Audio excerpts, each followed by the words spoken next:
अंजनी के पुत्र हरि राम के सेवा अंजनी के पुत्र हरि राम के सेवा अंजनी के पुत्र हरि राम के सेवा राम के सेवक हो राम के सेवा राम के सेवक हो राम के सेवा सीता ने लंका दहन कईनी रउआ भान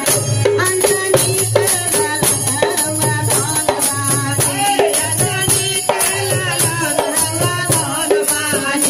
अंजनी के लालन रउआ भान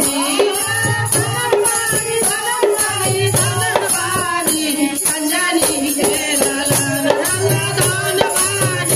अंजनी के लालन सीता मैया के पाता लगानी सीता मैया के पाता लगानी रावण के सुंदर बगिया उजरनी रावण के सुंदर बगिया उजरनी सीता मैया के पाता लगानी सीता मैया के पाता लगानी रावण के सुंदर बगिया उजरनी रावण के सुंदर बगिया उजरनी बगिया उजरनी हो बगिया उजरनी बगिया उजरनी